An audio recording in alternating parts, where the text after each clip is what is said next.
हम अभी बढ़ने जा रहे हैं हमारे इंडेक्स 116 लीजेस के नेक्स्ट पार्ट पे।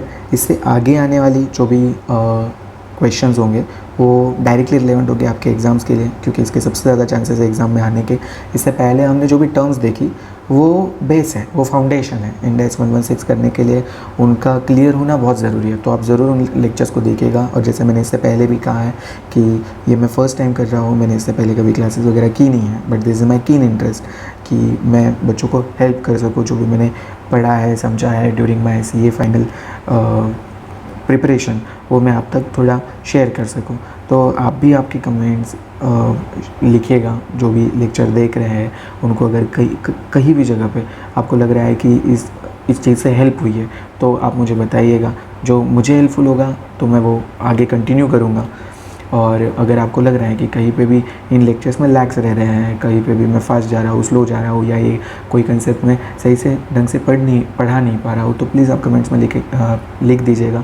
मेरे लिए बहुत अच्छा इनपुट होगा और मैं ज़रूर कोशिश करूँगा कि मैं उन चीज़ों को इम्प्रूव करूँ। तो ठीक है, अभी बाकी ज़्यादा टाइम वेस्ट ना करते हुए हम आगे बढ़ते हैं। तो अभी हम देखने वाले लीज़ पेमेंट, हम जो इससे पहले लेक्चर में देख रहे थे लीज़ पेमेंट, उसी को अभी हम कंटिन्यू कर रहे हैं। तो लीज़ पेमेंट में हमने देखा था कि वेरिएबल लीज़ पेमेंट, जो वेरिएबल लीज़ पेमेंट इंडेक्स और रेट के ऊपर डिपेंडेंट होता है, उन वेरिएबल लीज़ पेमेंट को हम लीज़ पेमेंट में इंक्लूड करते हैं। अभी जो भी इंडेक्स और रेट पे डिपेंड होता है वही सिर्फ हम क्यों लेते हैं, क्योंकि क्या है कि सपोज़ हमने जैसे देखा है कि लीज़ के कमेंसमेंट डेट पे, कमेंसमेंट डेट मतलब कौन सी डेट, जिस डेट पे लेज़ी को एसेट अवेलेबल करके देता है वो डेट हो गई आपकी कमेंसमेंट डेट। तो जनरली हमने इसमें क्या देखा है कि जैसे ही कमेंसमेंट डेट पे लेज़ी अगर मेजर करने जाएगा, अगर सपोज़ मान लो एक बंदा है, मान लो सपोज़ एक है लेज़ी, वो कमेंसमेंट डेट पे आके जब मेजर करने जाएगा और उसको दिखेगा कोई वेरिएबल लीज़ पेमेंट है, और वो वेरिएबल लीज़ पेमेंट मान लो कि ऐसे बोला गया है कि 1 लाख रुपए इंटरेस्ट है, 10 साल की लीज़ है, 10 साल की लीज़ है, इंटरेस्ट आपका रेंट पेमेंट है 1 लाख रुपए, और वो 5% एनुअली इंक्रीज़ होगा। 5% एनुअली इंक्रीज़ होगा मतलब ये क्लियर कट क्या बोलना चाह रहा है कि भैया यहाँ पे वेरिएबल लीज़ पेमेंट है, 1 लाख नहीं है, 10 साल तक, हर साल वो 5% से इंक्लूड होगा, इंक्रीज़ होगा। तो यहाँ पे ये जो है ये रेट के ऊपर डिपेंडेंट है ना, 5% इज़ द रेट। तो जो इंडेक्स या रेट के ऊपर डिपेंडेंट होता है, ऐसे वेरिएबल लीज़ पेमेंट को क्या करते हैं हम लीज़ पेमेंट में इंक्लूड करते हैं। बट बोला गया है कि भैया आपको सपोज़ मान लो लेज़ी है, उसको बोला गया था 10 साल की लीज़ है, और सपोज़ उसने बिज़नेस करने के लिए ली थी, मान लीजिए वो भी आपके जैसा चार्टर्ड अकाउंटेंट है, उसने आपकी प्रैक्टिस डाली है, उसने एक ऑफिस रेंट पे लिया, लीज़ पे लिया था 10 साल के लिए, और वो लैंडलॉर्ड जो था वो बहुत शाना निकला। उसने देखा कि यार आप तो बहुत होशियार बंदे हो, आपकी प्रैक्टिस चलेगी, उसने पहले ही देख लिया। तो वो क्या बोला कि आप ना ऐसे कर दीजिए, आपका जो प्रैक्टिस होगा ना, उस मतलब जितना भी आपका बिज़नेस होगा मंथली, उस बिज़नेस का मुझे 20% दे दीजिए। अब यार ये वाला तो ये वेरिएबल, ये रेट के ऊपर थोड़ी ना डिपेंडेंट है, ये 20% और साथ में प्रैक्टिस, इनमें तो बहुत ज़्यादा वेरिएबिलिटी है, ये आप आज के डेट पे निकाल ही नहीं सकते हो। तो इसलिए उन्होंने क्या बोला कि भैया जो वेरिएबल है इंडेक्स और रेट के ऊपर डिपेंडेंट, उसको ही लीज़ पेमेंट में तुमको कंसिडर करना है।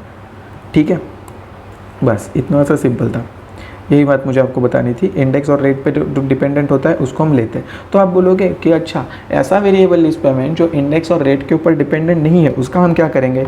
तो वैसा जो पेमेंट होता है वो हम directly profit and loss account में रिकॉग्नाइज कर देंगे। कहाँ पे रिकॉग्नाइज कर देंगे, प्रॉफिट एंड लॉस अकाउंट में रिकॉग्नाइज कर देंगे जिस भी टाइम पे वो इंकर हुआ है। सो फॉर एग्जांपल जैसे हमारा पिछला वाला एग्जांपल था ना कि आप चार्टर्ड अकाउंटेंट बने, आपने ऑफिस रेंट पे लिया, और वहाँ पे वो बोल रहा है कि आपका जो भी प्रैक्टिस होगा, मतलब जो भी बिजनेस होगा आपका मंथ का, उसका मल्टीप्लाई बाय हमें 30% दे दीजिए। तो इस केस में क्या करेंगे कि जितना भी आप उसको मंथ में देंगे वो डायरेक्टली आप क्या कर दोगे, P&L में डाल दोगे। ठीक है, जो इंडेक्स और रेट के ऊपर डिपेंडेंट नहीं होता है ऐसा पैसा, वेरिएबल लीज पेमेंट। देन उसके बाद में हम आगे बढ़ते हैं। देन अलोकेशन, तो लेज़ी अलोकेट करेगा दिस अमाउंट मतलब कौन सी, ऊपर वाली अमाउंट जो वेरिएबल लीज पेमेंट है, वो जो इंडेक्स और रेट के ऊपर डिपेंडेंट नहीं है, between lease and non lease component. ठीक है, उसके बाद में हम देखते हैं residual value guarantee. Residual value guarantee मतलब क्या, रेसिडुअल वैल्यू गारंटी मतलब लेज़ी ने एक एसेट ले ली। अब लेज़ी ने एसेट लेने के बाद में वो बोल रहा है कि 10 साल के बाद, मान लो आपका ही एग्जाम्पल ले लेते हैं, आप चार्टर्ड अकाउंटेंट बने, आपका एग्जांपल लेते हैं, आप बन गए एक सक्सेसफुल चार्टर्ड अकाउंटेंट, आपने जैसे ही ऑफिस लेने गए थे वो आ गया आपका लैंडलॉर्ड, है ना, थोड़ा खड़ूस बनाते हैं उसको, फिर लैंडलॉर्ड लगेगा, है ना। तो फिर आप लैंडलॉर्ड के पास में गए, सेम टर्म थी, 10 ईयर की आपने लीज़ ली थी। अगर आपने यहाँ पे भी 10 ईयर की लीज़ ली है, अभी आप क्या, उसको क्या है कि उसको ये तो सही लग रहा है कि आपकी प्रैक्टिस चलेगी, इसलिए उसने बोल दिया कि भैया आपका जो भी प्रैक्टिस होगा मंथ का, जितना भी पैसा आप उससे कमाओगे उसका 30% मुझे दे देना। उसको इसकी गारंटी है, बट उसको ना एक डाउट है कि भाई 10 साल के बाद में तुम मेरा ऑफिस का कंडीशन बहुत ही ख़राब ना करके दे दो। तो तुमने क्या बोला कि चलो तुम्हारे ऑफिस की आज मार्केट वैल्यू कितनी है, 10 लाख रुपये है ना, मान लो 10 लाख रुपए उसकी ऑफिस की मार्केट वैल्यू है। तो तुम बोल रहे हो 10 साल के बाद में मान लो कि उसकी मार्केट वैल्यू होनी चाहिए 50 लाख रुपए। तो हमको गारंटी कर देता हूँ, गारंटी करता हूँ कि 10 लाख रुपया कितना 50 लाख रुपए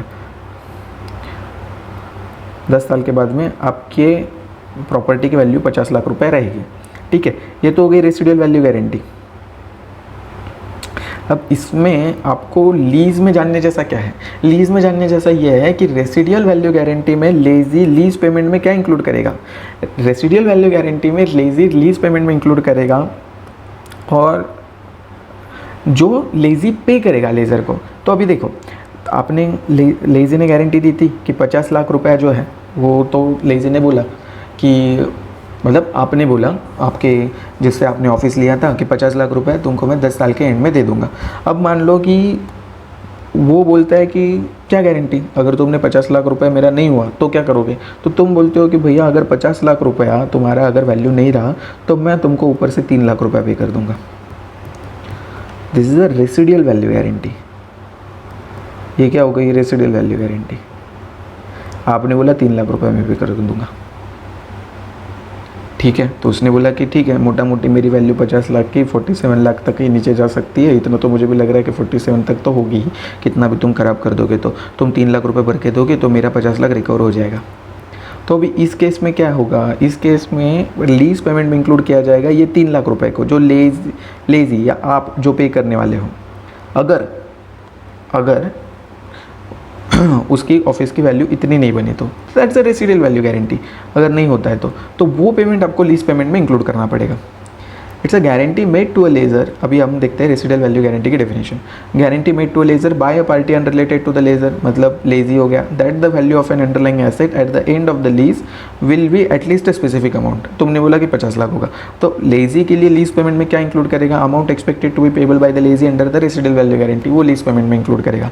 ठीक है, अभी तक हमने लीज पेमेंट में आज के लेक्चर में देखी 2 part, variable lease payment and the residual value guarantee. हमने वेरिएबल लीज पेमेंट में क्या देखा कि जो इंडेक्स और रेट के ऊपर वेरिएबल लीज पेमेंट बेस्ड होता है उसी को हम लीज पेमेंट में लेते हैं। जो इंडेक्स और रेट के ऊपर डिपेंडेंट नहीं होता है उस वेरिएबल लीज पेमेंट को हम लीज पेमेंट में इंक्लूड नहीं करते, उसको डायरेक्टली P&L में जिस भी साल में इंकर हुआ है उस साल में हम चार्ज कर लेते हैं। देन उसके बाद में हमने देखा residual value guarantee. Residual value guarantee मतलब कौन सी गारंटी, जहाँ पे लेजी बोलता है कि आपकी एट द ईयर एंड इतनी स्पेसिफिक अमाउंट होगी, अगर वो नहीं रहती है तो मैं इतना पे कर दूंगा। तो लेजी रेसिडुअल वैल्यू गारंटी में जो भी पे करता है उसको लीज पेमेंट में इंक्लूड किया जाता है। ठीक है, अभी हम जाते हैं इसके ऊपर अगर कोई क्वेश्चन है तो वो देखते हैं मॉड्यूल में। 23 नंबर तक क्वेश्चन हमने पहले इंक्लूड किए थे, हम देख रहे हैं इलस्ट्रेशन नंबर 24। अभी देखते हैं, entity XYZ is a medical equipment manufacturer. वो कौन है, मैन्युफैक्चरर है।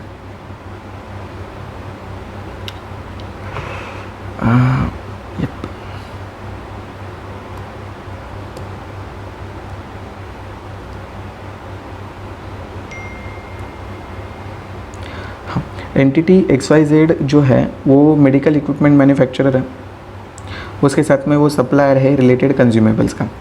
ABC जो है वो ऑपरेट कर रहा है मेडिकल सेंटर को, and under the agreement entered by both the parties XYZ grants a customer ABC the right to use medical laboratory machine. तो ABC ने क्या कर दिया, ABC कौन हो गया है यहाँ पे, लेजी, क्योंकि बोला ना ABC XYZ ने ग्रांट किया कस्टमर ABC को राइट, तो मतलब ABC हो गया तुम्हारा लेजी, क्योंकि ग्रांट वो तो देगा वही जो लेज़र है। एंटिटी XYZ कौन हो गया, XYZ हो गया तुम्हारा लेज़र, ठीक है नहीं। अभी यहाँ पे देखो उसने बोला कि मेडिकल लेबोरेटरी मशीन यूज़ करो at a no cost. Machine तो नो कॉस्ट यूज़ करोगे, और उसके साथ में उसने बोला एबीसी को कि बट तुमको कंज्यूमेबल परचेज करने पड़ेंगे XYZ के eight ₹100. The consumable can be used for that equipment and customer ABC cannot use other consumable and substitutes. ठीक है, so there is a minimal purchase amount required in the contract. No minimum purchase amount. उन्होंने क्या बोला कि minimum purchase amount है क्या? नहीं. तो अभी based on the historical expenses customer ABC estimate that it is highly likely to purchase at least 8,000 units of consumable annually. उसको इतना तो लग रहा है कि 8,000 तो वो यूनिट खरीदेगा. Customer ABC has appropriately assessed that the arrangement contain a lease of medical equipment and there are no residual value guarantee or other form of consideration included in the contract. Analyze whether this payment affect the calculation of lease liability and ROU asset. अभी यहाँ पे देखो, यहाँ पे ना दो तरीके के कॉन्ट्रैक्ट्स हो रहे हैं. दो तरीके के मतलब कौन सा? एक तो पहला कॉन्ट्रैक्ट है आपका मेडिकल इक्विपमेंट जो लीज हुई है, उसके बाद में सेकंड कॉन्ट्रैक्ट है परचेस ऑफ कंज्यूमेबल का. एक है आपका मेडिकल इक्विपमेंट की लीज़ का और दूसरा है आपका, तो जैसे हमने कहा एक है मेडिकल इक्विपमेंट का लीज़ और दूसरा है हमारा परचेस ऑफ कंज्यूमेबल्स. अभी यहाँ पे कैसे है कि मेडिकल इक्विपमेंट का जो भी लीज़ है उसको हम लीज़ बोलेंगे, बट जो परचेस ऑफ जो मेडिकल इक्विपमेंट का लीज़ है वो तो लीज़ हो गया. बट इसमें लीज़ कंसिडरेशन में क्या बोला है, यहाँ पे बोला ना ये नो कॉस्ट पे लिया गया है, तो यार कंसिडरेशन में तो कॉस्ट आएगी नहीं. फिर उन्होंने बोला कि परचेस ऑफ कंज्यूमेबल करेंगे और परचेस ऑफ कंज्यूमेबल में एटलीस्ट 8,000 रुपये, ये तो अलग है, ये लीज़ है नहीं. परचेस ऑफ कंज्यूमेबल करना पड़ेगा और तुमको इतना पैसा देना पड़ेगा, वो लीज़ है ही नहीं, वो नॉन लीज़ कंपोनेंट है. So there are 2 components, lease of equipment and purchase of consumable. इन्होंने यही कहा है. आंसर देखिए, even though customer ABC may believe that it is highly likely to purchase lesser than 8,000 of consumable every year, in this example there are no lease payment for purpose of initial measurement. ठीक है, XYZ and customer ABC would allocate this payment associated with the future payment of the lease and consumable component of the contract. Allocate करेगा payment, future payment to the lease and consumable component of the contract, lease component and non lease component को. तो और practical expedient. Practical expedient हमने इससे पहले lecture में देखा है. प्रैक्टिकल एक्सपीडियंट में क्या होता है कि अगर lease and non lease component को तुम सेपरेट नहीं कर पा रहे हो तो तुम उसको सिंगल ही ट्रीट करते हो. तो अगर प्रैक्टिकल एक्सपीडियंट भी तुम अप्लाई करते हो तो मतलब लीज और नॉन लीज कंपोनेंट दोनों को सेम भी कर देते हो, फिर भी यहाँ पे वेरिएबिलिटी रहेगी, क्योंकि यहाँ पे देखो ना एटलीस्ट 8,000 यूनिट्स ऑफ कंज्यूमेबल तुमको परचेस करने पड़ेंगे, ऐसे उसको लग रहा है हाईली लाइकली, बट इससे वेरिएबिलिटी थोड़ी ना खत्म हो रही है. इन सब्सटेंस फिक्स थोड़ी है, अनअवॉइडेबल थोड़ी है, हाईली लाइकली है, तो इसको भी इंक्लूड नहीं किया जाएगा. So not a separate and associate non lease component. तो प्रैक्टिकल एक्सपीडियंट अगर अप्लाई कर दोगे that not to separate associate non lease component from the lease component and instead account for lease and non lease component as a single lease component, the future lease payment from the consumable will still constitute a genuine level of variability. ठीक है, वैसे भी इस तरीके का question exam में आने के चांसेस कम होते हैं, बट स्टिल ये अगर हमारे ICAI के मॉडल में छपा हुआ है तो हमने करना बहुत ज़रूरी है. और वो आपके मैंने जितना आपको 2 चीज़ें पढ़ा दी थी, variable lease depend on index or rates, not depend on index or rates और एलोकेशन. ये 3 चीज़ें अगर आप पढ़ लोगे ये क्वेश्चन आप अच्छे से टैकल कर पाओगे. उसके बाद में हम नेक्स्ट क्वेश्चन पर जाते हैं. यहाँ पर क्या पूछा गया है, entity A enter into 5-year lease of office building. The lease payments are 5 lakh per year of the contracting and the contract include additional water charges. अब additional water charges जो तुम पे कर रहे हो उसके बदले में तुमको गुड्स एंड सर्विसेज मिल रही है. तो जो भी एक्स्ट्रा पे कर रहे हो जिसके बदले में तुमको गुड्स एंड सर्विसेज मिलते हैं वो क्या हो गया, वो नॉन लीज कंपोनेंट हो गया. As a 0.50 per liter consume. Payment are due at the end of the year. Entity A elect to apply the practical expedient. But अभी ये प्रैक्टिकल एक्सपीडियंट अप्लाई कर रहा है, मतलब वाटर चार्जेस को और इसको अलग से ट्रीट नहीं करेगा, सिंगल लीज कंपोनेंट ही ट्रीट करेगा to combine the lease and non lease component. तो अभी इस केस में क्या करोगे, तो देखो 5 लाख तो इंक्लूड होगा, बट 0.50 जो है वो उसमें तो वेरिएबिलिटी, क्योंकि कितना वाटर तुम कंज्यूम करोगे वो तुमको पता नहीं है. तो देखो एज स्टेटेड अबव, तो इसका आंसर मतलब मोटा मोटी मैं ये बोल रहा हूँ आपको कि 5 लाख रुपए जो है वो आपका लीज पेमेंट है और 0.50 जो है वो वेरिएबल लीज पेमेंट है जो इंक्लूड नहीं होगा. So entity A elect to apply the practical expedient not to separate a lease and non-lease component at the commencement date. Entity A measures the lease liability as the present value of the fixed lease payment. जो 5 आप annual fix payment करने वाले हो उसका present value निकाल के लेके आओगे. Although entity A has elected to apply practical expedient to combine non-lease component with the lease component, entity A excludes the non-lease component from its lease liability because they are variable payment that depend on usage, not index on rate. तो उसको include नहीं करेंगे. बस इतना simple सा question था.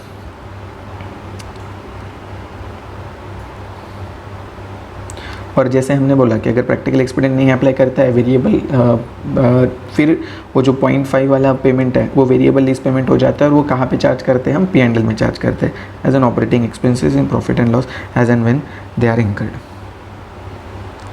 उसके बाद में आपका नेक्स्ट क्वेश्चन देखो, entity A enters into a lease of guarantee that with the lessor will realize 20,000 from selling its asset to another party at the end of the lease। Entity जो है lazy है, enter करी है lease and guarantee किया है उसने laser को कि वो रियलाइज करेगा 20,000 from selling the asset to another party at the end of the lease. At the lease commencement date based on the lessee's estimate of residual value of the underlying asset the lessee determine that it expect that it will owe 8,000 at the end of the lease. तो उसको क्या लग रहा है कि 8,000 रुपया वो ओ करेगा। तो जितना उसका एक्सपेक्टेशन है ना, लेजी शुड इंक्लूड, तो whether this lease will include said payment of 8,000, yes, जितना लेजी को लग रहा है रेसिडुअल वैल्यू गारंटी पे करना पड़ेगा उसको, उतना उसको इंक्लूड करना है। Lessee should include 8,000 as a lease payment because it is expected that it will owe the same to the lessor under the residual value guarantee. तो रेसिडुअल वैल्यू गारंटी में उसको जितना लग रहा है कि इतना पे करना पड़ेगा, उतना अमाउंट उसको इंक्लूड करना पड़ता है। किस में? लीज पेमेंट में। अभी उसके बाद में हम आगे बढ़ते हैं।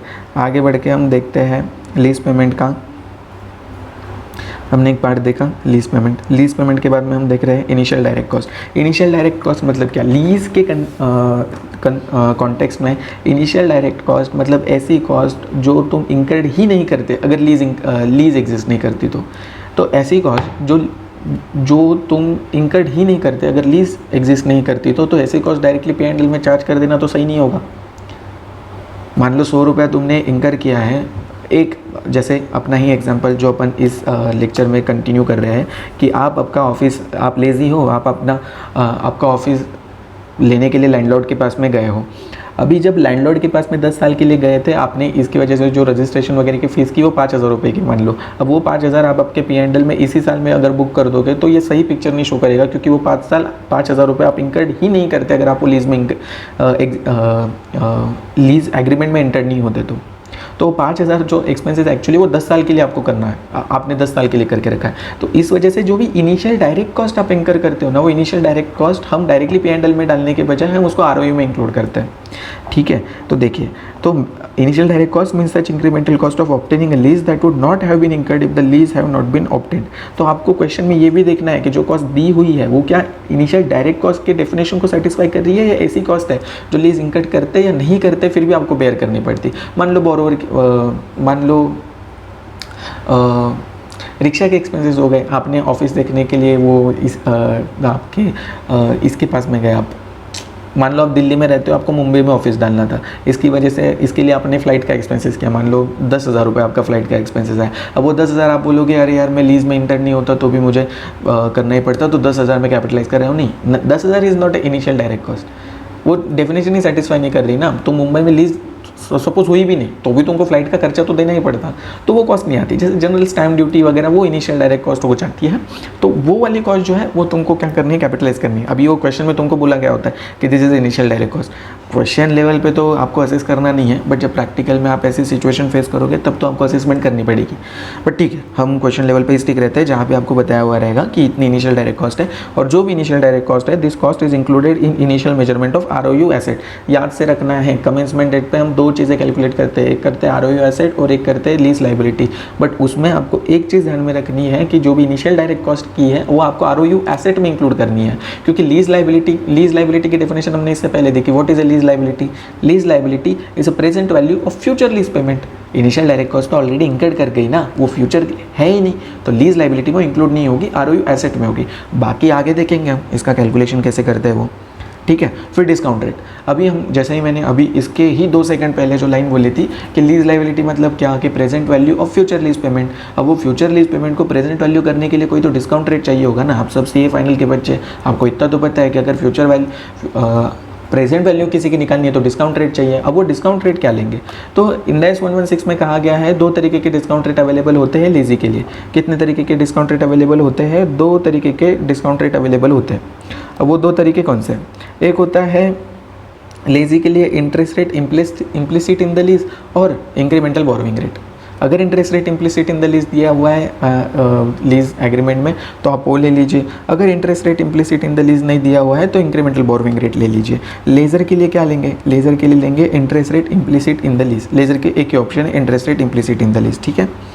अब ये ध्यान से याद रखिएगा। उसके बाद हम देख रहे हैं lease accounting. Lease accounting initial measurement देखने से पहले देख लेते हैं अपन ने अभी इनिशियल डायरेक्ट कॉस्ट और डिस्काउंट रेट जो देखा उस पर कोई क्वेश्चन है क्या। अभी तक हमने कितने क्वेश्चन कर लिया है, क्वेश्चन नंबर 26। जल्दी जल्दी हमारी गाड़ी भाग रही है, हम वैसे ही भागते जाएंगे, देखते जाएंगे कि और कुछ है क्या।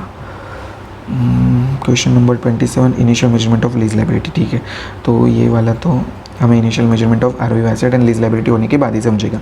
तो लीज अकाउंटिंग, लेजी की अकाउंटिंग, लेजी के बुक्स में, मतलब आपके बुक्स में आप जो लेने गए हो ऑफिस, आप chartered accountant, successful chartered accountant बनने के बाद में मुंबई में जो ऑफिस लेने गए हो उसका मेजरमेंट कैसे करेंगे लेजी।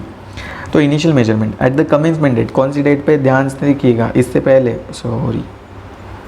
इससे पहले जैसे मैंने आपको बताया, इससे पहले लेक्चर में हमने देखा है 2 तरीके की डेट होती है, inception date, commencement date. Commencement date मतलब कौन सी डेट, जिस डेट पे लेज़र ने वो एसेट अवेलेबल कराई लेजी को, वो डेट वो होती है कमेंसमेंट डेट।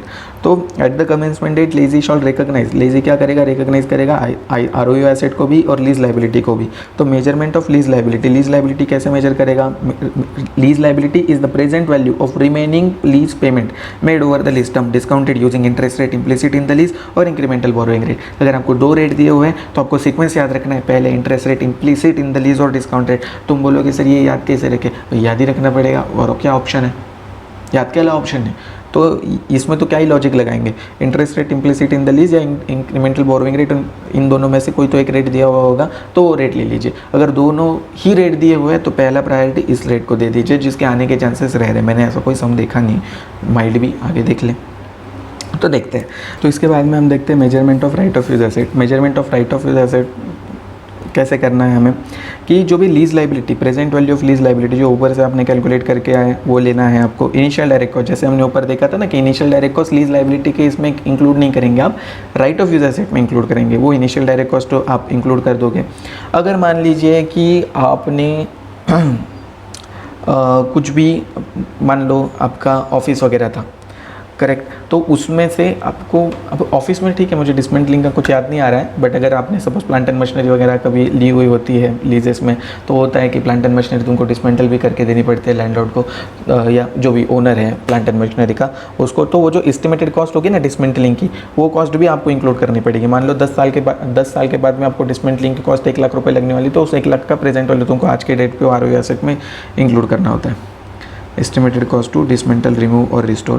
देन उसके बाद में प्रीपेड लीज पेमेंट अगर कोई है, डिपॉजिट्स है, तो वो जो अभी के लिए आपको इतना इंपॉर्टेंट है नहीं। और उसके बाद में कोई लीज इंसेंटिव रिसीव किया है, तो याद से देखिए लीज इंसेंटिव रिसीव किया है तो उसको मैंने ऐड नहीं किया है, लेस किया है। उसको क्या किया है, लेस किया है। लीज इंसेंटिव रिसीव मतलब क्या, कि लेज़र से तुमको कुछ पैसा मिल गया कि अरे वाह वाह वाह तुमने तो बहुत अच्छा मुझे बिजनेस दे दिया, तुम्हारी वजह से मेरा रेंट अच्छे से आ रहा है, ले लो 1 लाख रुपये तुमको। तो वो तुम कम करोगे, तुम्हारी लीज इंसेंटिव रिसीव जो होगा वो आरओयू एसेट में से तुम कम कर दोगे, ठीक है। जनरल एंट्री क्या करोगे बुक में, जनरल एंट्री क्या करोगे, सिंपल है भाई, आरओयू एसेट है, एसेट्स अकाउंट डेबिट, जितने भी तुम्हारी टोटल आ गई उसको तुम डेबिट कर दोगे। लीज लायबिलिटी को क्रेडिट कर दोगे, जो present value of outstanding lease payment होगा। लेज़र को क्रेडिट कर दोगे, अगर लीज पेमेंट कोई भी कमेंसमेंट डेट से पहले तुमने किया है तो लेज़र तुम्हारा क्रेडिटर बन गया। देन उसके बाद में इनिशियल डायरेक्ट कॉस्ट जो तुमने बैंक से या क्रेडिटर, मतलब क्रेडिटर खड़ा होगा या तुमने बैंक से पेमेंट कर दिया होगा वो। एंड प्रोविजन फॉर डिसमेंटलिंग और रिमूविंग अंडरलाइंग एसेट जो होगी उसको तुमको प्रोविजन भी क्रिएट करना पड़ेगा। अभी देखो यार, जनरल एंट्री में सबसे सिंपल बात क्या याद रखनी है तुमको, आरओयू एसेट क्रिएट करना है, लीज लायबिलिटी क्रिएट करना है, बाकी के तो ठीक है ये चलता रहेगा। और मेन तुमको ये देखना है कि आरओयू एसेट एंड लीज लायबिलिटी और तुमको बुक करनी है। और वो कब बुक करनी है, कमेंसमेंट डेट पे, बहुत इंपॉर्टेंट डेट देखिए हमने कौन सी डेट, कमेंसमेंट डेट, ठीक है। चलो बढ़ते आगे। उसके बाद में हम देख रहे हैं सब्सिक्वेंट मेजरमेंट, ठीक है। सब्सिक्वेंट मेजरमेंट देखने से पहले हमने एक क्वेश्चन देखा था ना initial measurement of lease liability का, वो एक बार देख लेते हैं। अब देखो, entity L enter into a lease for 10 years with a single lease payment payable eight the beginning of the each year, ठीक है। कैसे है, बिगिनिंग का पेमेंट है, and this initial lease payment is rupees 1 lakh. The lease payment will increase by the rate of LIBOR each year. At the date commencement of the lease, LIBOR is a 2%. Assuming that interest rate implicit in the lease is a 5%, how this lease liability will be measured? ठीक है, तो अभी हम solve करते हैं. देखो मैं साथ में सॉल्व कर रहा हूँ, बट अगर आपको लग रहा है कि ये क्वेश्चन आप इजीली सॉल्व कर सकते हैं तो आप इस मेरे आंसर को स्किप करके आप आगे बढ़ सकते हो. बट अगर आपको देखना है कि इसका सॉल्यूशन कैसे आ रहा है तो आप एक बार देख लो. ठीक है, तो हम क्वेश्चन नंबर कितने पे हैं? Question number 27.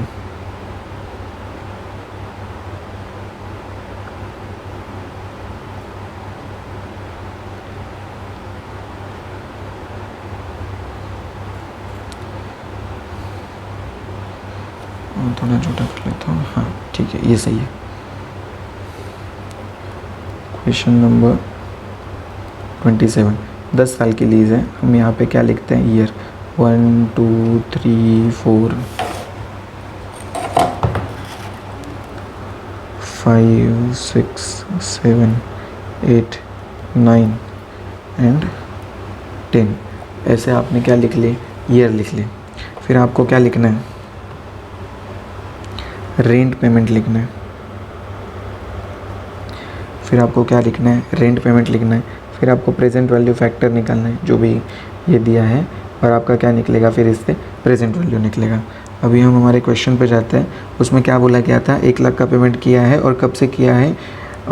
Beginning of the year में. आपको लीज के क्वेश्चन में बहुत बहुत बहुत याद से देखना है कि पेमेंट जो है वो बिगिनिंग में हो रहा है या एंड पे हो रहा है, क्योंकि वहाँ से आपका डिस्काउंट फैक्टर चेंज होगा. डिस्काउंट फैक्टर चेंज होगा तो पूरा लीज का अमाउंट चेंज गलत आएगा, और फिर ऐसे आपको दे देगा 0 मार्क्स, डायरेक्टली 0 मार्क्स, क्योंकि एकदम स्टार्टिंग पॉइंट है. तो इस वजह से बहुत बहुत बहुत इंपॉर्टेंट है कि आप किसी भी लीज के क्वेश्चन में ये देखो कि पेमेंट बिगिनिंग में हो रहा है या एंड में हो रहा है.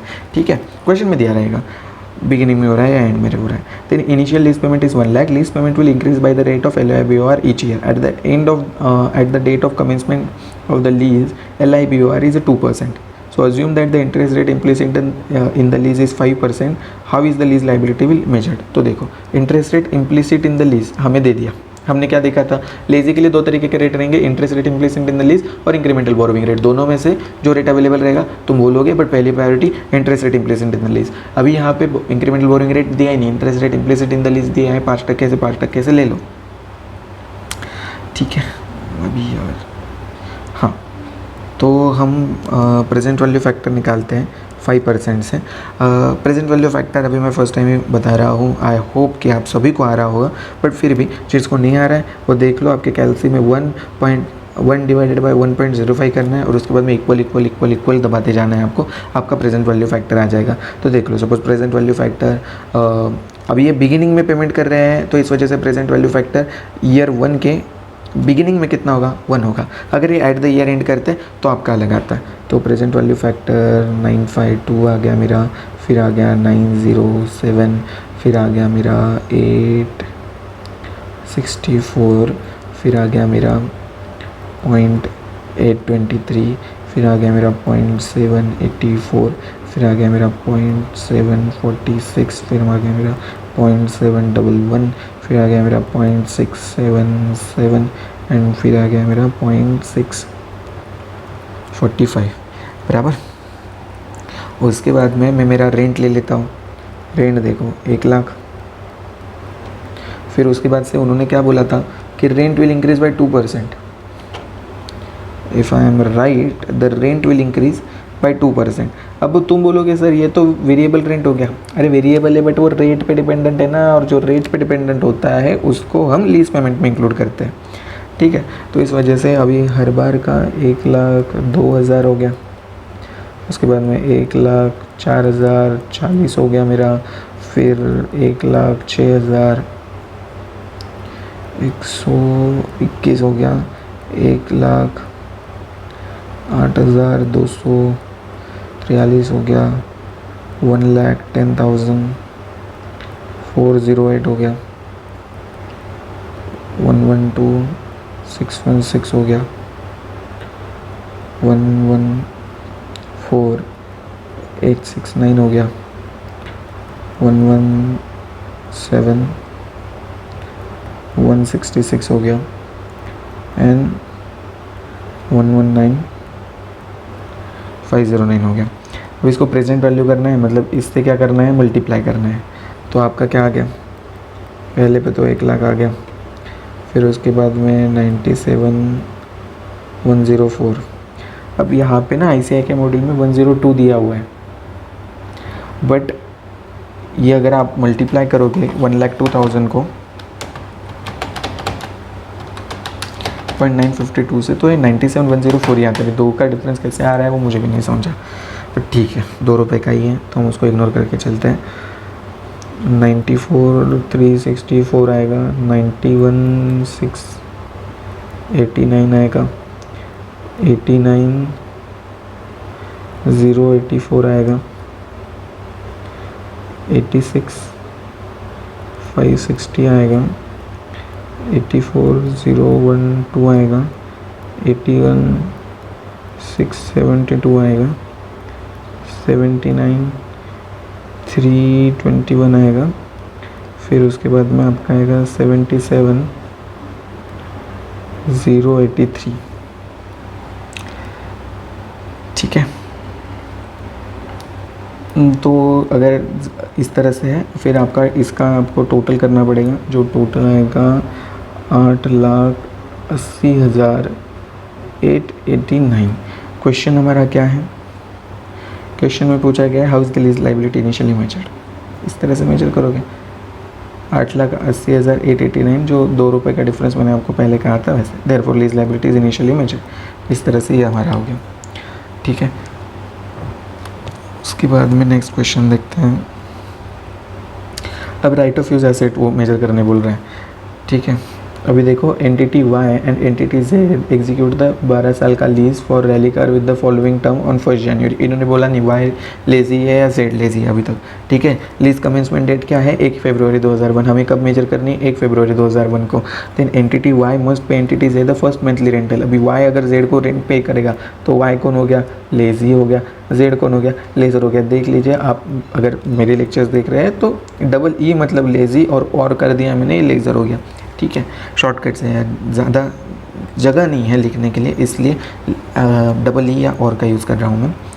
Y must pay first monthly rental payment 10,000 upon execution of the lease. देखो एग्जीक्यूशन है, हम लीज पेमेंट में हमने क्या देखा, लीज पेमेंट में हमने क्लियरली देखा कि लीज पेमेंट मतलब present value of future lease payment. ये 10,000 तो तुम एग्जीक्यूशन में ही दे रहे हो, ये फ्यूचर लीज पेमेंट थोड़ी, ये पहले का पेमेंट है, तो 10,000 रुपये आ जाएगा आरओई में। तो हम इधर मेजरमेंट करते हैं, 10,000 रुपये आ गया। ठीक है, एंटिटी जेड, जेड कौन है, लेज़र है, वो पे करेगा 50,000 cash incentive to enter into the lease payable upon the lease execution. अरे 50,000 अगर वो कैश इंसेंटिव पे करेगा तो कैश इंसेंटिव तो हम रिड्यूस करते हैं, हमने देखा था एक ही लीज लेस लिखा हुआ था आरओयू के डेफिनेशन में, और वो हम लेस कर देंगे 50,000। Y incurred the 1,000 initial direct cost. Initial direct cost आके डायरेक्टली 1,000 रुपये ऐड कर दो, विच आर पेबल, क्योंकि वो आरओयू में ही होती है, लीज पेमेंट में कंसीडर ही नहीं किया। Entity Y calculate the initial lease liability as the present value of the lease payment discounted using the incremental borrowing rate because the rate implicit in the lease could not be readily determined. The initial lease liability is 8,50,000। Initial lease liability का भी तो amount हम include करते हैं, है कि नहीं, 8,50,000। अब इसके बाद में इसका टोटल कर दो, देखो कितना आता है टोटल, 8,50,000 माइनस 50,000 प्लस 11,000, 8,11,000। देखो 8,11,000। और इसके लिए क्या करना है, इसके लिए कुछ नहीं करना है आपको।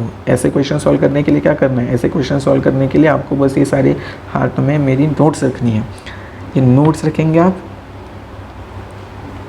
यहाँ से आपको पता चल जाएगा। हाँ, और ज़रूरी नहीं कि मेरी नोट्स हैं, ये तो मैंने हम सभी लोग जो भी टीचिंग में आ रहा है, जो भी आपको बता रहा है, वो सभी मॉड्यूल से ही लिया हुआ है, तो उसमें कुछ अलग नहीं है, बस कंसाइज करके आपको दिया हुआ है। तो आप अगर इससे भी पढ़ोगे आपको समझ में आ जाएगा, या आप मॉड्यूल से भी पढ़ोगे तो भी समझ में आ जाएगा। ठीक है, हाँ, और रही बात, आपको अगर ये नोट्स चाहिए तो प्लीज़ आप नीचे कमेंट्स में डाल दीजिएगा कि नोट्स चाहिए, या मैं सोच रहा हूँ कि टेलीग्राम पे एक ग्रुप बना लूँ जहाँ पे ये सारे रिसोर्सेज में शेयर करूँ, बट उसके लिए अभी कैसे मैंने जस्ट शुरुआत की है लेक्चर्स को डालने की, तो अभी तक तो उतना रिस्पांस मिल नहीं रहा है। देखते हैं आगे जैसे ही रिस्पांस आएगा, थोड़े बहुत मतलब एटलीस्ट 2 भी लोग हों मेरे लिए, तो किसी के 2 जन के भी लाइफ में थोड़ा सा रोशनी बन के आना मेरे लिए बहुत बड़ी बात हो गई। तो देखते हैं, जैसे आगे कोई लोग आएंगे तो वैसे ही टेलीग्राम का ग्रुप मैं बनाने की कोशिश करूँगा, जहाँ पे सारे रिसोर्सेज मैं शेयर करूँगा जो आपके लिए हेल्पफुल हो। या ठीक है, बढ़ते आगे। तो ROU वाला क्वेश्चन 28 नंबर का भी हो गया हमारा। 29 देखते हैं हम। Company H leases an aircraft for a period of 5 year. The aircraft must undergo plan check for every 1 lakh flight hours. At the end of the lease company H must have a check perform or refund the cost to the lessor irrespective of the actual number of flight hours. उसने क्या बोला कि भैया 5 साल के लिए तुमने लिया है, बट 1 साल की फ्लाइट 1 लाख फ्लाइट आवर्स के बाद में तुमको प्लान चेक करना ही है। बट अगर 1 लाख फ्लाइट आवर्स तुमने 5 साल में कंप्लीट नहीं किए तो भी at the end of the lease तो तुमको चेक परफॉर्म करना ही है। So what are the lease payment for the purpose of calculating ROU asset. So भैया इसकी तो प्रोविजन इंक्लूड करनी पड़ेगी ना, ये जो है बस इतना ही दिया है इन्होंने answer. In the given case the legal requirement perform check after every 1 lakh flight hours does not directly lead to an obligation as it depends upon the future circumstances. However as the check must be carried out at the end of the lease irrespective of actual number of flight hours gives rise to an obligation. So as a result company has to recognize the provision for the cost of final check. ठीक है, जो भी present value of expected cost तुम्हारी होगी, जैसे ही हमने पहले भी देखा था डिसमेंटलिंग वगैरह की कॉस्ट होती है, उसका प्रेजेंट वैल्यू तुमको इंक्लूड करना पड़ेगा। वैसे ही है कि भैया 1 लाख करो या ना करो, एट द एंड पे तो मुझे कुछ ना कुछ चेक परफॉर्म करना ही है। तो वो चेक सपोज मान लो 1 लाख रुपए का होगा, 1 लाख का प्रेजेंट वैल्यू आज के डेट पे जो भी होगा उसको तुमको इंक्लूड करना होगा। ठीक है, उसके बाद में हम आगे बढ़ते हैं। आगे बढ़ते हैं जहाँ पे आएगा आपका सब्सिक्वेंट मेजरमेंट। सब्सिक्वेंट मेजरमेंट जो है एक अच्छा सा पार्ट है, बहुत मस्त पार्ट है, मज़ेदार पार्ट है। Right of use asset. Right of use asset अभी जो भी इनिशियल मेजरमेंट किया आपने, right of use asset book कर ली, लीज लाइबिलिटी बुक कर दिया। अभी सब्सिक्वेंट हर रिपोर्टिंग डेट पे था, आपने तो 10 साल के लिए ऑफिस लिया था ना, अभी इसका क्या करेंगे। तो राइट ऑफ यूज़ एसेट जो होगी उसको मेजर करेंगे। 2 तरीके के मॉडल्स होते हैं इसके लिए, कॉस्ट मॉडल होता है, रिवैल्यूएशन मॉडल होता है। कॉस्ट मॉडल अगर आप फॉलो करते हो तो आपको जो एक्यूमुलेटेड डिप्रिसिएशन होगा वो माइनस करना पड़ेगा, इंपेयरमेंट लॉसेस माइनस करेंगे। एक्यूमुलेटेड डिप्रिसिएशन किस तरह से कैलकुलेट करना है वो तो हम आगे जाके देखेंगे। रिवैल्यूएशन मॉडल भी फॉलो कर सकते हैं, ये पहले देख लेते हैं। रिवैल्यूएशन मॉडल मतलब क्या। रिवैल्यूएशन मॉडल आप तभी ही फॉलो करोगे अगर आपने राइट ऑफ यूज एसेट में ऐसी एसेट ली है जो प्रॉपर्टी प्लांट एंड इक्विपमेंट के ऐसे क्लास से रिलेट कर रही है जिस क्लास पे रिवैल्यूएशन मॉडल लगाया गया है, तो आप आपके राइट ऑफ यूज एसेट को भी रिवैल्यूएशन मॉडल पे लगाओगे। और तुम बोलोगे यार ये क्या ही बोल दिया, बहुत ही लंबा चौड़ा बोल दिया। तो यही है, मतलब आपने अगर प्रॉपर्टी प्लांट एंड इक्विपमेंट अब तक पढ़ा नहीं है तो शायद आपको ये बाउंसर जा सकता है, बट अभी रिवैल्यूएशन मॉडल पे आ भी नहीं रहा है आपको क्वेश्चन, तो इसको आप अभी के पार्ट के लिए इग्नोर कर सकते हो। जब आप सपोज 16 पढ़ा हुआ है जिन्होंने, तो उनको पता है कि प्रॉपर्टी प्लांट एंड इक्विपमेंट को क्लास जो भी मॉडल आप अप्लाई करते हो, इधर कॉस्ट मॉडल और रिवैल्यूएशन मॉडल, वो क्लास बाय क्लास बेसिस पे अप्लाई करते हो। तो अगर ये आपके एसेट उस क्लास से रिलेट कर रही है तो आपको रिवैल्यूएशन मॉडल अपनाना है, अगर वो उस क्लास से रिलेट नहीं कर रही है तो आपको रिवैल्यूएशन मॉडल नहीं अपनाना है, आप कॉस्ट मॉडल पे ही आपको चलाना पड़ेगा। ठीक है, और अगर नहीं समझ में आ रहा है तो अभी इसके लिए छोड़ सकते हो, क्योंकि लीजेस में इसका उतना ज़्यादा रिलेवेंस है नहीं। कॉस्ट मॉडल पे ही सबको क्वेश्चन आने वाले हैं। कॉस्ट मॉडल में आपको मैंने क्या कहा, कॉस्ट मॉडल आएगा उसमें माइनस आपको एक्यूमुलेटेड डिप्रिसिएशन करना पड़ेगा। अभी बात आती है एक्यूमुलेटेड डिप्रिसिएशन की, तो एक्यूमुलेटेड डिप्रिसिएशन कैलकुलेट कैसे करें। मान लो आप जैसे आप successful chartered accountant Mumbai office लेने आ गए 10 साल के लिए, तो यहाँ पे आपकी अगर 10 साल के एंड में आपके पास में परचेस ऑप्शन है और आप रिजनेबली सर्टन हो कि आप उस परचेस ऑप्शन को एक्सरसाइज करने वाले हो, और उस ऑफिस की सपोज मान लो यूजफुल लाइफ थी 15 साल की, एग्जाम्पल है जनरली लैंड की या बिल्डिंग की यूजफुल लाइफ ज़्यादा रह सकती है, बट ठीक है एक एग्जाम्पल में मान लीजिए 15 साल थी। तो अभी इस केस में जो डिप्रिसिएशन होगा वो 15 साल के लिए होगा। क्यों 15 साल के लिए होगा, क्योंकि आपके पास में परचेस ऑप्शन था और आप रिजनेबली सर्टन थे उस परचेस ऑप्शन को एक्सरसाइज करने के लिए, तो उस केस में आप उसको 15 साल के लिए डिप्रिसिएट करोगे। बट मान लीजिए कि यूजफुल लाइफ है 15 साल, आपने ली है लीज पे 10 साल के लिए और आपके पास में परचेस ऑप्शन नहीं है, आप एक्सरसाइज करने नहीं वाले हो परचेस ऑप्शन, तो भाई आपको क्या करना है, तो आपको जो लीज टर्म है तब तक का डिप्रिसिएशन चार्ज करना है, या यूजफुल लाइफ जब तक है, उन दोनों में से जो भी अर्लियर इवेंट होगा तब तक। मतलब मान लीजिए पहला वाला एग्जांपल हो गया कि परचेस ऑप्शन एक्सरसाइज करने के लिए आप रिजनेबली सर्टन हो, तो उस केस में आप 15 साल तक लगा दोगे। अभी मान लो यूजफुल लाइफ ही है 8 साल की, आपने लीज कर ली है 10 साल की, तो आप ROU एसेट को कितना डिप्रिशिएट करोगे, the useful life or end of lease term whichever is earlier. देखते हैं स्पेशल केसेस में मैंने रेड कलर में लिखा था, if ownership of the underlying asset transfer to the lessee at the end of the lease term or it is reasonably certain that lessee will exercise the purchase option, तो उस case में depreciate करना पड़ेगा ROU asset को from the commencement date till the useful life of an asset. If the above condition is not satisfied then depreciate the ROU asset from the commencement date till the earlier of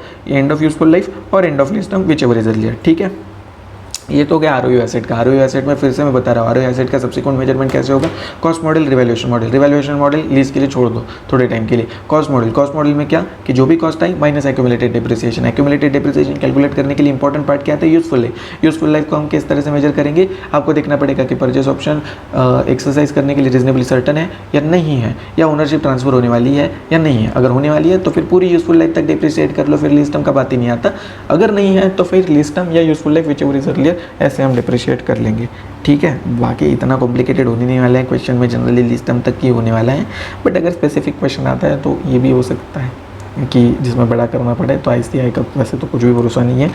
और बहुत बड़ी notes को, मतलब बहुत बड़े content को module के concise करके छोटे पार्ट में लेके आया हूँ। आप इसको ज़रूर यूज़ करिएगा, और अगर यूज़ करना है तो प्लीज़ कमेंट में नीचे मतलब डाल दीजिए कि मुझे नोट्स चाहिए।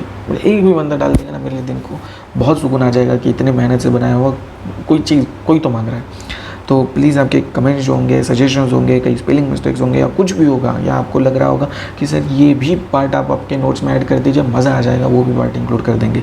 ठीक है, तो बढ़ते हैं आगे लीज लाइबिलिटी की तरफ। अभी लीज लाइबिलिटी का सब्सिक्वेंट मेजरमेंट हम कैसे करेंगे। लीज लाइबिलिटी के सब्सिक्वेंट मेजरमेंट के लिए आपको जो था ना, आप अपने प्रेजेंट वैल्यू पे रिकॉर्ड कर लिया। मान लीजिए 1 लाख रुपया आप 10 साल पे करने वाले थे रेंट पे, उस 1 लाख का प्रेजेंट वैल्यू 10 लाख, मतलब उस एक लाख का 10 साल तक जो पेमेंट किया आपने 10 लाख, उसका प्रेजेंट वैल्यू आ गया है मान लो 5 लाख। तो उस 5 लाख पे आपको क्या करना पड़ेगा, इंटरेस्ट चार्ज करना पड़ेगा एवरी ईयर, नोशनल इंटरेस्ट। और वो किस रेट पे चार्ज करोगे, जिस रेट पे आपने डिस्काउंटिंग किया, interest rate implicit in the lease और इंक्रीमेंटल बोरोइंग रेट, जिस पे भी डिस्काउंटिंग किया उस पे आपको इंटरेस्ट चार्ज करना पड़ेगा। माइनस करना पड़ेगा रेंट पेमेंट, जो भी रेंट पेमेंट किया है वो आपको माइनस करना पड़ेगा। ऐसे आपका क्लोजिंग बैलेंस आ जाएगा। देखिए lease liability after the commencement date, lessee shall measure the lease liability by increasing the carrying amount, carrying amount to reflect the interest, and reduce करेगा कैरिंग अमाउंट को to reflect the lease payment. ठीक है, उसके बाद में expenses का recognition. अब expenses कैसे रिकग्नाइज होंगे, देखो आरओयू एसेट पे तुमने डिप्रिसिएशन चार्ज किया, P&L में डेबिट हो गया। इंटरेस्ट एक्सपेंसेस चार्ज कर दी लीज लाइबिलिटी के, वो P&L में डेबिट हो गए। उसके बाद में रेंट, वेरिएबल रेंट पेमेंट जो था, जो लीज लाइबिलिटी में इंक्लूड नहीं किया था, मतलब इंडेक्स और रेट पे डिपेंडेंट नहीं था, वो भी आपका P&L में डेबिट चार्ज हो गया। इम्पेयरमेंट अगर कुछ हुआ है आरओयू एसेट का, वो भी आपके डेबिट हो गया P&L में। तो ठीक है, इतना पार्ट हमने देखा। अभी जल्दी से आगे बढ़ते हैं।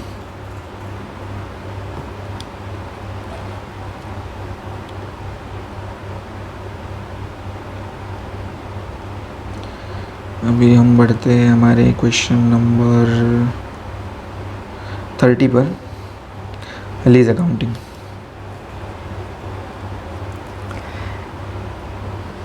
अभी देखो, entity ABC enter into 3 year lease of equipment. Entity ABC agrees to make the following annual payment at the end of each year, 20,000 in year 1, 30,000 in year 2, 50,000 in year 3। ABC है लेजी, और payment कब कर रहे हैं वो, and पे। ठीक है, ICAI ने खुद ने भी बोल्ड करके दिखा है, और मैंने आपको बताया है ये बहुत इंपॉर्टेंट है कि पेमेंट बिगिनिंग में हो रहा है या एंड में हो रहा है, ये ध्यान से देखिए। For simplicity purpose there are no other element to the lease payment, assume a discount rate of like purchase option. तो मतलब और कोई एलिमेंट नहीं है। डिस्काउंट रेट कितना है, 12% है, which is ABC incremental borrowing rate, because the interest rate implicit in the lease available नहीं है। Entity ABC depreciate the ROU asset on a straight line basis over the lease term. So how would entity ABC would account for the said lease under index 116। अभी तुमको क्या करना पड़ेगा, cash flows plot करने पड़ेंगे। 20,000, 30,000, 50,000, 12% से discount factor लेके आओगे, उससे उसको मल्टीप्लाई करोगे, आपका क्लोजिंग का आंसर आ जाएगा। उसके बाद में जो भी आपका आंसर आएगा लीज पेमेंट, अभी इसके बाद में इसमें इनिशियल डायरेक्ट कॉस्ट वगैरह कुछ भी नहीं थी। आरओयू एसेट आपका कितने का आ जाएगा, आरओयू एसेट आ जाएगा 77,364 का, उसको स्ट्रेट लाइन मेथड से डिप्रिशिएट कर दोगे, क्लोजिंग वाले से यहाँ पे आ जाएगा 77,364। मैंने आपको क्या बताया था, इंटरेस्ट चार्ज करना पड़ेगा। इंटरेस्ट एक्सपेंसेस कितने से आ गए, ये 12% से आ गए, उसमें पेमेंट आ गया। ये लास्ट वाला जो होता है ये आपको एडजस्ट करना पड़ता है 50,000 के लिए, जहाँ पे 4 रुपीज़ एडजस्ट कर दिया है अप्रॉक्सीमेशन का। ठीक है, कमेंसमेंट डेट पे एंट्री क्या करोगे, ROU asset to lease liability की जो आपकी एंट्री होगी 77,364 की, और interest expenses to lease liability. ये सब्सिक्वेंट मेजरमेंट में इंटरेस्ट एक्सपेंसेस चार्ज करोगे आप, डिप्रिसिएशन चार्ज करोगे आप, और कैंप पेमेंट जो होगा उससे लीज लायबिलिटी की अमाउंट कम कर दोगे आप। ठीक है, तो इतना हमने देखा है। अब ये क्वेश्चन मैं सॉल्व नहीं कर रहा क्योंकि बहुत ही सिंपल क्वेश्चन है, बहुत ज़्यादा सिंपल क्वेश्चन है। अगर इस क्वेश्चन में फिर भी आपको डाउट हो आप नीचे कमेंट करके लिख लीजिएगा, मैं आपको ये भी सॉल्व करके दिखा दूंगा। ओके, ठीक है। क्वेश्चन से बेटर इलुस्ट्रेशन नंबर 31 की तरफ। अभी हम इलुस्ट्रेशन देखते हैं। तो देखिए इलुस्ट्रेशन में क्या लिखा गया है।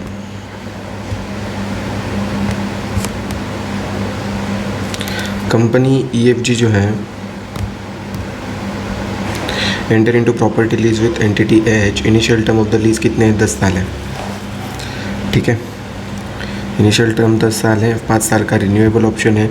हमें 10 साल या 5 साल के लिए क्या देखना पड़ेगा? रिन्यूएबल ऑप्शन कब कंसीडर करेंगे हमने पढ़ा है जब लीज रीजनेबली सर्टन हो कि वो रिन्यू करेगा, तभी हम रिन्यूएबल ऑप्शन के पीरियड को लीज टर्म में इंक्लूड करेंगे। अभी के लिए बताया नहीं बताया, ठीक है। Then the economic life of property दी हुई है 40 साल, अरे बाप रे। And the fair value of the lease property is 50 lakh. The company EFG has an option to purchase the property at the end of the lease term for ₹30 lakh.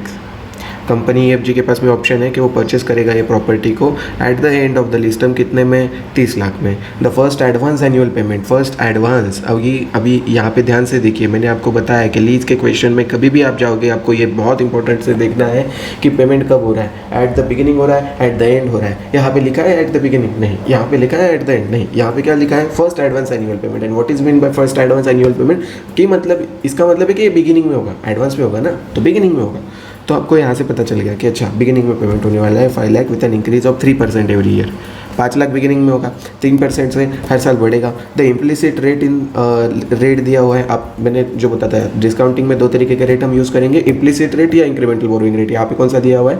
Implicit rate 9.04%। Then उसके बाद entity H gives the company EFG N incentive of ₹2 lakh. अच्छा भैया यहाँ पे 2 लाख भी आया। 2 लाख कब दिया है? Which is to be use for normal tenant improvement, normal tenant improvement. तो 2 लाख का पैसा आएगा तो उसको आपको क्या करना पड़ेगा? माइनस करना पड़ेगा। कब देगा? बट वो eight the beginning of year 2 में, ठीक है। तो अभी हम कैलकुलेशन करते हैं किस चीज़ का, जो वो पूछते हैं उसका। Company EFG is reasonably certain to exercise that purchase option. अच्छा, रीजनेबली सर्टन है एक्सरसाइज करने के लिए परचेस ऑप्शन को, not a renewable option. Renewable option और परचेस ऑप्शन अलग है। परचेस करोगे आप प्रॉपर्टी को at the end of 10th year, he is not certain to exercise the renewal option. अभी वो परचेस कर लेगा तो 5 साल का रिन्यूअल क्यों करेगा? 10 साल के एंड में अगर वो परचेस कर लेगा प्रॉपर्टी को तो 5 साल का रिन्यूअल नहीं रहेगा। तो टर्म यहाँ पे है 10 साल की, ठीक है। Company EFG is reasonably certain to exercise that purchase option. How would EFG measure the right of use asset and lease liability over the lease term? चलो हम कैलकुलेशन करते हैं जल्दी जल्दी जल्दी जल्दी जल्दी। जैसे कि मैंने कहा मैं यहाँ पे कैलकुलेशन करूँगा, बट अगर आपको लग रहा है, क्योंकि एग्ज़ाम में टाइम तो आपका कम होता है, एग्ज़ाम प्रिपरेशन में टाइम कम होता है, मैं तो आपको FR पढ़ा रहा हूँ, आपको बाकी भी सब्जेक्ट करने। आपको अभी लग रहा है ये कि नहीं यार ये क्वेश्चन आपका अच्छे से हुआ है, आप स्किप करिए, आगे पॉइंट पे जाइए। अगर आपको लग रहा है नहीं ये क्वेश्चन में प्रॉब्लम है, आप रोकिए, आप देख लीजिए, ठीक है। या आपको बेसिकली आप अभी स्टार्ट ही कर रहे हो, सब भूल चुके हो लीजेस का और आपको देखना है तो देख लीजिए, ठीक है। टाइम वेस्ट नहीं करते हैं। तो देखिए क्वेश्चन नंबर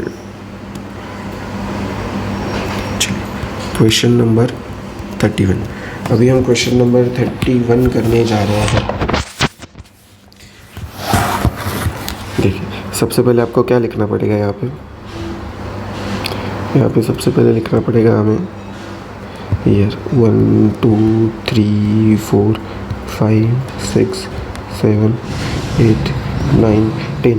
अगर किसी का भी ये क्वेश्चन अच्छे से नहीं हुआ है तो मैं फिर से कहूँगा ये गौर से देखिए क्वेश्चन, ये गौर से देखिए। बहुत क्या कहते हैं अच्छा क्वेश्चन है, जहाँ से आपकी सारी टर्म्स जो आपने थियोरेटिकली पढ़ी है उसका प्रैक्टिकल एप्लीकेशन आपको समझ में आएगा, ठीक है। उसके बाद में हम क्या करेंगे? रेंट पेमेंट इंक्लूड करेंगे। रेंट पेमेंट से बेटर है हम कैश फ्लो यहाँ पे लिखेंगे कि कितना कैश फ्लो होने वाला है, ठीक है। अभी देखिए ये ईयर जो है ये ईयर का बिगिनिंग है, तो अभी हम देखते हैं कैश फ्लो कैसे होगा हमारा। 5 लाख उन्होंने बोला है, उसके बाद में उन्होंने क्या बोला है? 5 लाख इंक्रीज़ होगा 3% एवरी ईयर। तो अभी कितना बनेगा? 3% अगर इंक्रीज़ होगा तो बनेगा ये 5,15,000। बट उन्होंने क्या बोला? सेकंड ईयर के बिगिनिंग में आपको इंसेंटिव भी तो मिलेगा, इंसेंटिव मिलेगा तो उतना पैसा मुझे आ जाएगा। तो नेट कैश फ्लो मेरा कितना रहेगा? वो रहेगा 3,15,000, ठीक है। फिर थर्ड ईयर में देखो 5,30,450। अब थर्ड ईयर में 3,15,000 का 5% मत कीजिए, क्योंकि 3,15,000 रेंट नहीं था। उन्होंने क्या बोला था, रेंट बढ़ेगा 3% ऑफ एवरी ईयर, रेंट का 3% ऑफ एवरी ईयर। तो 5,15,000 और 5,15,000 का 3% इंक्रीज़ कीजिए, नहीं तो यहाँ पे भी एक मिस्टेक कर सकते हो। और यहाँ पे मिस्टेक हो गई, पूरा क्वेश्चन का आंसर आपका निकल जाएगा, सारी गलत अमाउंट हो जाएगी, मार्क्स कितने मिलेंगे, 0। तो गौर से देखिएगा, ये सारी जो छोटी छोटी टर्म्स होती है ना, उनको गौर से देखना बहुत इंपॉर्टेंट है लीजेस में। ठीक है, 5,30,450। उसके बाद में हम देखते हैं नेक्स्ट अमाउंट, 5,46,364, 5,62,754, 5,79,637, 5,97,026, 6,14,936, 6,33,385, 6,52,386। ओके, तो ये हो गया। उसके बाद में आपको प्रेजेंट वैल्यू नहीं, प्रेजेंट वैल्यू के लिए interest rate implicit in the lease उन्होंने ऑलरेडी दिया हुआ था 9.04%। इससे पहले भी मैंने कहा है, बट अभी भी अगर कोई बंदा भूल रहा हो, उसको अगर प्रेजेंट वैल्यू फैक्टर नहीं निकालते आ रहा हो, तो कैसे निकालना है, 1 डिवाइडेड बाई 1 प्लस आपको रेट करना पड़ता है।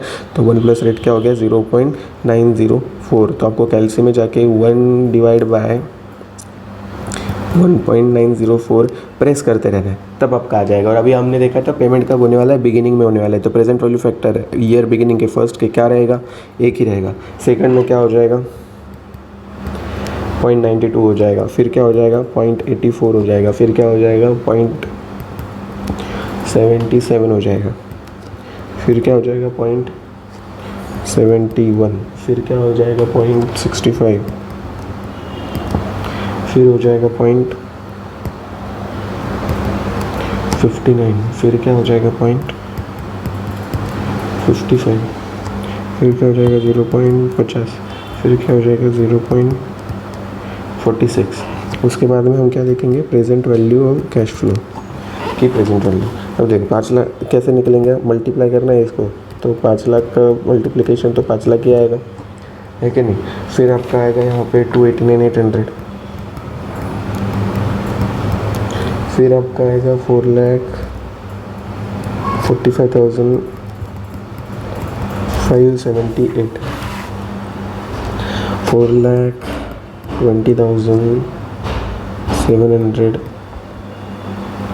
3,99,555, 3,76,764, 3,52,246, 245, 3,38,215, 3,16,693, 3,98,000।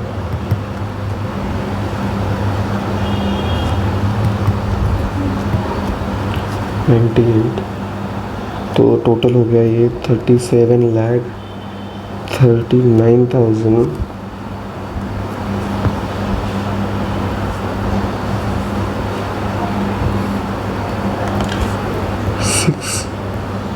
648। ठीक है, ये प्रेजेंट वैल्यू होगी। अभी इसमें ना एक आपने देखा था कि आप परचेस करोगे एट द ईयर एंड पे, रीजनेबली सर्टन है वो परचेस ऑप्शन एक्सरसाइज करने के लिए। और परचेस कितने का करेगा, purchase the property at the end of the lease term 30 lakh में। ठीक है, तो जब वो 30 लाख में ये करेगा ना, तो वो पार्ट भी तो आपको इंक्लूड करना पड़ेगा। तो एंड ईयर 10 का, तो अभी यहाँ पे डिस्काउंटिंग फैक्टर आप यहाँ पे और एक गलती क्या कर सकते हो कि 0.46 से मल्टीप्लाई कर सकते हो आप 30 लाख को प्रेजेंट वैल्यू फैक्टर से। बट 0.46 से क्यों नहीं करना है, क्योंकि ये जो आपका डिस्काउंटिंग फैक्टर आया था, ये तो सारे बिगिनिंग के ईयर लिए थे, आपको एंड ऑफ द ईयर 10 लेना है। तो एंड ऑफ द ईयर 10 का आपका डिस्काउंटिंग फैक्टर कितना रहेगा, 0.42 रहेगा। जैसे मैंने पहले भी कहा, लीजेस या FR के कोई भी क्वेश्चन आपको इतने मार्क्स दे सकते हैं जो आप सोच भी नहीं सकते, बट इतने मार्क्स आपसे छीन के ले सकता है जो भी आप सोच नहीं सकते, क्योंकि ये छोटे छोटे टर्म्स हम इग्नोर कर जाते हैं। जाता है, कंफ्यूज हो जाता है। तो बहुत गौर से क्वेश्चन पढ़ते समय बहुत गौर से पढ़िएगा, और इन सारी वेरिएशंस को मैं ना क्या करूँगा, जैसे ही हमारा पूरा लीजेस का चैप्टर एंड हो जाएगा ना, मैं आपको एक सारे स्पेशल टर्म्स दे दूँगा कि कौन कौन से स्पेशल टर्म्स में ICAI खेल सकता है, तो वो लिस्ट आपको शायद हेल्प कर जाएगी। ठीक है, तो and of the year time में कितना रहेगा, डिस्काउंटिंग फैक्टर 42 रहेगा, कैश फ्लो कितना रहेगा, 30 लाख रुपये आप देने वाले हो उसको। तो 30 लाख मल्टीप्लाई बाय 0.42 अगर आप करोगे तो कितना आएगा, 12,60,000। अगर मैं अभी इसके बाद में एसेट की वैल्यू निकालूंगा तो कितना आएगा, 49,99,648। 40,99,648। ठीक है,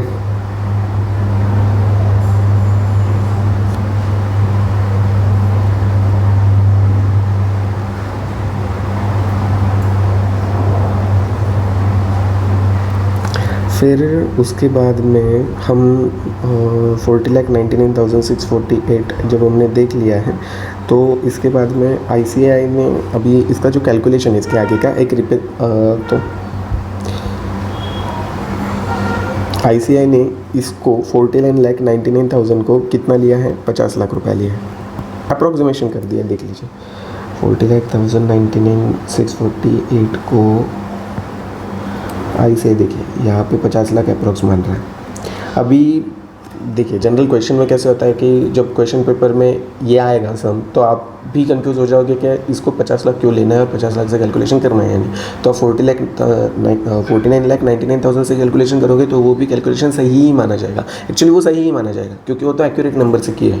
अप्रॉक्सीमेशन हमें पता नहीं होता कि अप्रॉक्सीमेशन ICAI एक्सेप्ट करेगा या नहीं करेगा। इस क्वेश्चन में उन्होंने 50 लाख तक का अप्रॉक्सीमेशन कर दिया, बट मुझे नहीं लगता आपको करने की ज़रूरत है, इसलिए मैं आगे का जो क्वेश्चन सॉल्व करूँगा वो 49,99,000 के ऊपर ही सॉल्व करूँगा मैं। तो ठीक है, पर अभी जब देखो ये 49,99,648 आई, ये कमेंसमेंट डेट पे आई, तो आप ROU एसेट और लीज लाइबिलिटी उसको मेजर कितने पे करोगे, 49,99,648, और लीज लाइबिलिटी को आप कैसे मेजर करोगे, ये भी सेम 49,99,648 हो गया। इतने भी हमारी लीज लाइबिलिटी और ROU एसेट होगी। इसके बाद में हम क्या देखेंगे, इसके बाद में हम लीज लाइबिलिटी का शेड्यूल कैसे करेंगे। अभी जो 49,99,648 जो है उसको हमें डिप्रिशिएट करना पड़ेगा। अभी हमने डिप्रिसिएशन में क्या देखा था, डिप्रिसिएशन निकालने के लिए लीजेस में इंपॉर्टेंट होती है यूज़फुल लाइफ।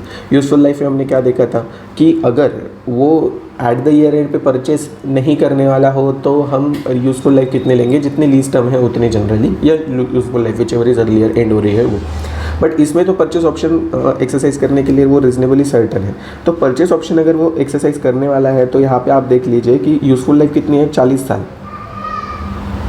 तो हम उसको डिप्रिशिएट कितने साल के लिए करेंगे, 40 साल के लिए। अगर आप नीचे जाके देखते हैं तो एनुअल अमोर्टाइजेशन एक्सपेंसेस कितने देंगे, 1,25,000। मतलब इन्होंने 50 लाख अप्रोक्सीमेशन किया है। 49,99,648 डिवाइडेड बाय 40 ईयर्स कर दो, उतना आपका डिप्रिसिएशन आएगा। ठीक है, तो जैसे मैंने कहा था ये क्वेश्चन इतना इंपॉर्टेंट है कि आपकी जो भी सारी थियोरेटिकल टर्म्स आपने सीखी है उनका प्रैक्टिकल एप्लीकेशन ये आपको बता देता है। तो अच्छा खासा क्वेश्चन है, मतलब एक क्वेश्चन कर लो, आपकी सारी टर्म्स उसी के साथ में क्लियर हो जाएगी। हाँ, देन हम देखते हैं अभी हमारा रीपेमेंट शेड्यूल, लीज लाइबिलिटी का आगे रिप्रेजेंटेशन कैसे होगा। चलिए फिर लीज लाइबिलिटी का कैलकुलेशन देख लेते हैं। अब देखो मैंने यहाँ पे लिखा ईयर, है ना, उसके बाद में मैं लिखूँगा ओपनिंग बैलेंस, बराबर। देन मैं लिखूँगा कि पेमेंट हम कितना करने वाले हैं, पेमेंट एट द बिगिनिंग, क्योंकि बिगिनिंग में पेमेंट कर रहे हैं। देन उसके बाद में तुम्हारा क्या आ जाएगा, बैलेंस एट द बिगिनिंग आ जाएगा। मान लीजिए ये A है, ये है B, payment at the beginning ये है C, बैलेंस कैसे आएगा, B माइनस C। उसके बाद में आपको इंटरेस्ट कैलकुलेशन करना पड़ेगा। इंटरेस्ट कितने से निकलेगा, @ 9.04%, इससे अपने डिस्काउंटिंग किया है। ठीक है, B minus C, B minus C जो है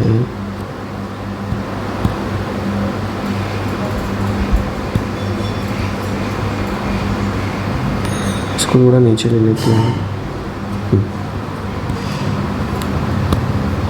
ये क्या हो गया आपका डी।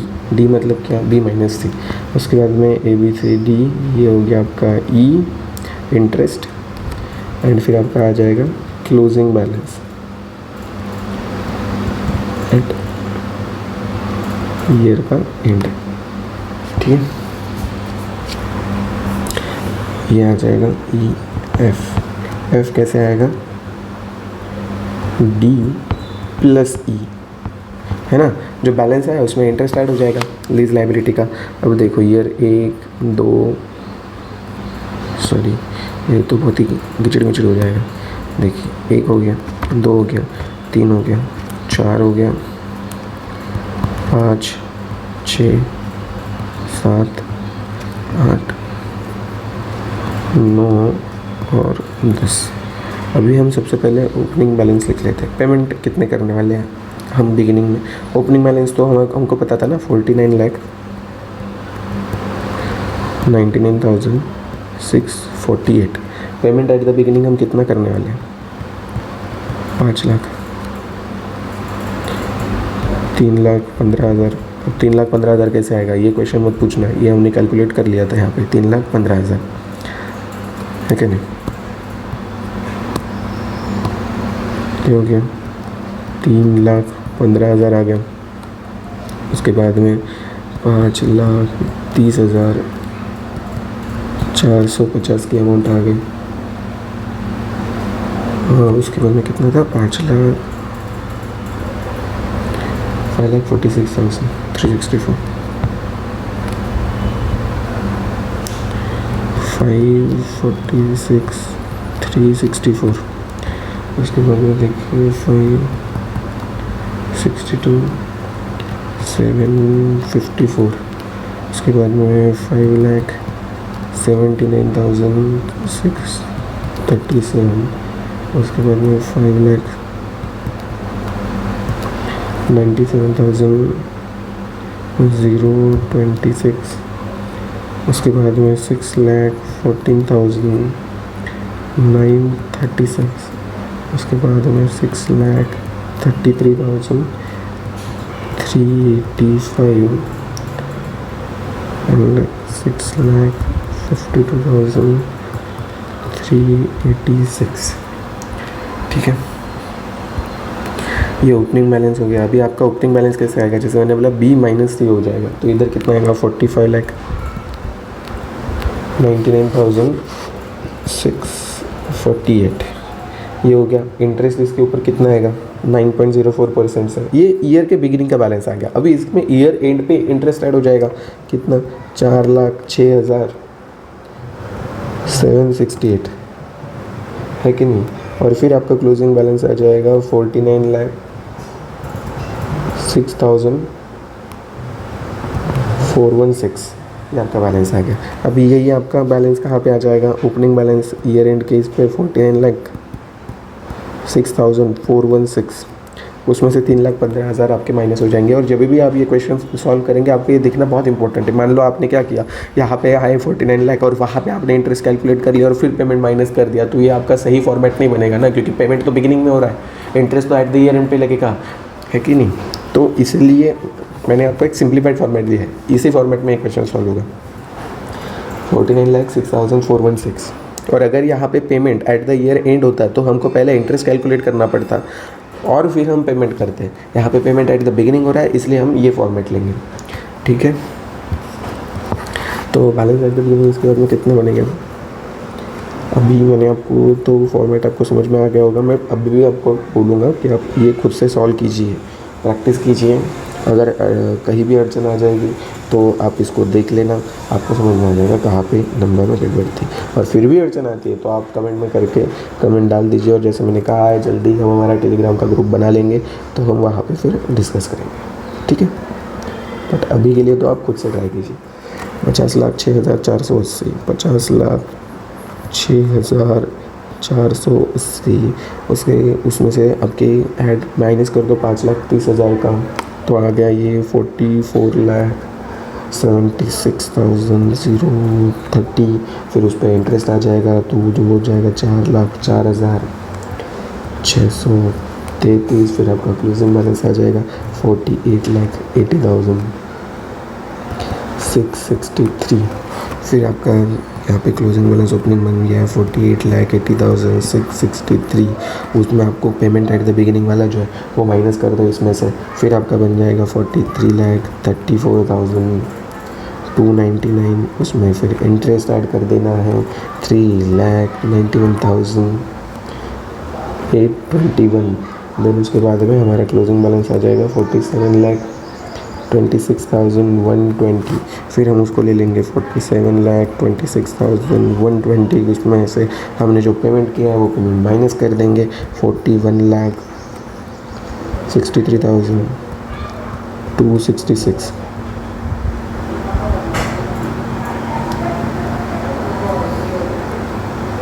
और 366 है, ठीक है। देन 3,76,368 का क्या आ गया, आपका इंटरेस्ट आ गया।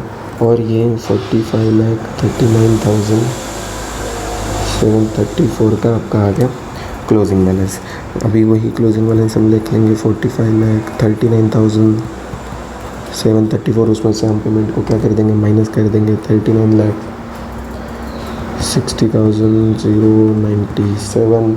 फिर उसमें हमारा इंटरेस्ट ऐड कर देंगे 3,57,993। फिर हम उसको ऐड कर देंगे 43,18,090, ठीक है। उसके बाद में देखो 43,18,090, उसमें से हमारा पेमेंट माइनस कर देंगे तो यह आ जाएगा 37,21,064। फिर 3,36,384।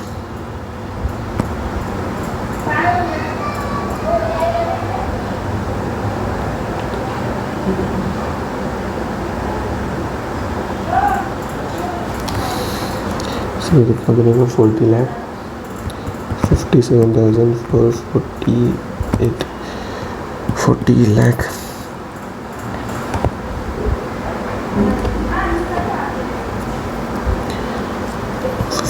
57,448। उसमें 6,14,000 माइनस कर दो तो आ जाएगा 34,42,512।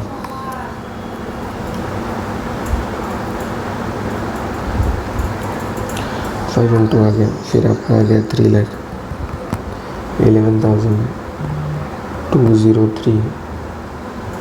तो यहाँ पे हो गया मेरा 37,53,000। $37,53,715। अभी ये 37,53,715 मैंने ले लिया। 6,33,000 माइनस कर दिया, हो गया 31,20,330। फिर मेरा आ गया यहाँ पे इंटरेस्ट 2,82,078। फिर मेरा क्लोजिंग बैलेंस आ गया 34,02,408, है ना। और फिर 34,02,408 यहाँ पे ले लो। 6,52,000 का आप पेमेंट ये कर देना, माइनस कर देना, तो आपका बैलेंस बनेगा 27,50,22 रुपया। उसमें 2,49,978 का इंटरेस्ट,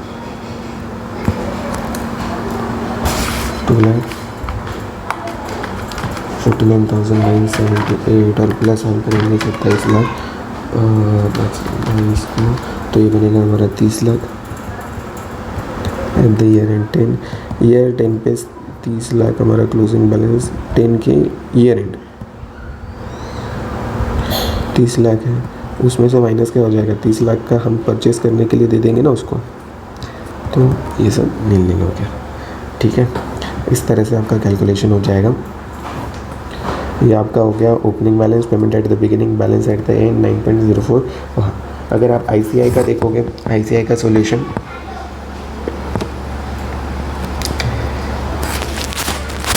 तो देखो ICI के सोल्यूशन में ICI ने पेमेंट लिया है, principal paid at the beginning of the year लिया है, इंटरेस्ट पेड लिया, इंटरेस्ट एक्सपेंसेस लिए। आप अगर देखते हो तो इन्होंने 50 लाख से कैलकुलेशन किया है, तो थोड़ा माइनर हमारा नंबर्स में डिफरेंसेस हो सकते हैं।